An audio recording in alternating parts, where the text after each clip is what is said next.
drug community सिंगा हे कोचिन बगी मामी ताब फंगजबा असिगुम्बा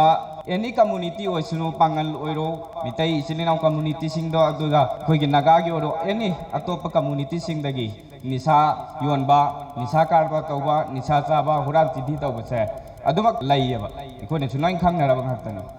सोसाइटी सिदा मखोइना तौनिंग मम तौरक मतमदा एनी कोई लाइरिबा ऑर्गेनाइजेशन कम्युनिटी सोसाइटी मयाम सिना कना अमा फौना हाइरिबि इंडिविजुअल द सपोर्ट तौब लैतेबा कम्युनिटी दसु तौब लैतेबा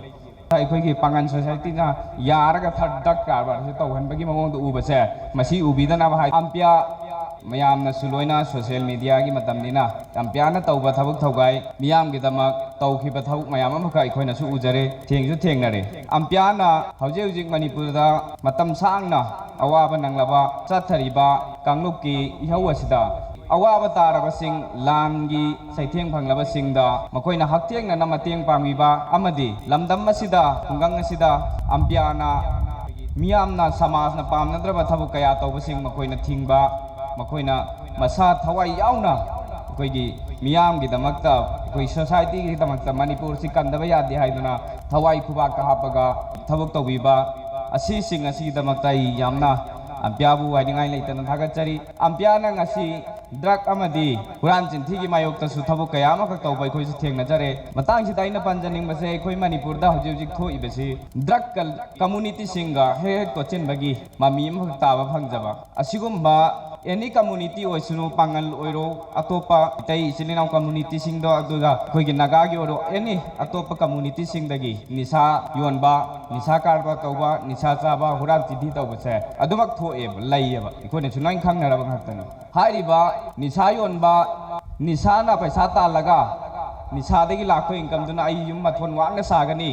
सोसाइटी सिदा आई पैसा पाइबनी पैसा पाइबगी निमी लै हाइदना सोसाइटी सिदा मखोइना तौनिंग मम तौरक मतमदा एनी कोई लाइरिबा ऑर्गेनाइजेशन कम्युनिटी सोसाइटी मयाम सिना कना अमा फौना हाइरिबि इंडिविजुअल द सपोर्ट तौब लैतेबा कम्युनिटी दसु तौब लैतेबा तौब हे अखोइ पांगल हाइरिबा कम्युनिटी से ड्रग ओइरो निसा ओइरो हाइरिबा पोलम सि हे नपचिनना तुसिनना चटपा मयामना सी लाइन सिदा पुनना होनबसे अखोइगे मणिपुरदा खुंदामिनरिबा तोंगान तोंगानबा फुरुप सिंगनसु अखोइ पांगल हाइरिबा कम्युनिटी सिना ड्रग ता हेना अखोइगी ड्रग सि पामना सिजनबा सोसाइटी अखोइगी पांगन सोसाइटी ना यारगा थर्डक कारबा तौहनबगी मगोंद उबसे मसी उबिदना हाइदुना ngasiगी फंक्शन लसिदा मियामदा हाइजरी पांगनगी मुस्लिम की लो दसु ड्रग हाइबा पोसी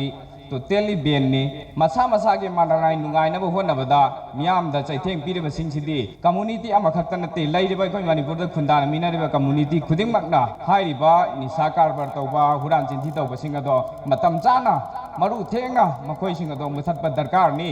अखोइ मी कम्युनिटी अमखक्ना नत्रगना अखोइ गवर्नमेंट खक्ना तौगनी हाइबा लैते अखोइ मयाम पुन्ना खोलोइनना चटमिनरगा हाइरिबा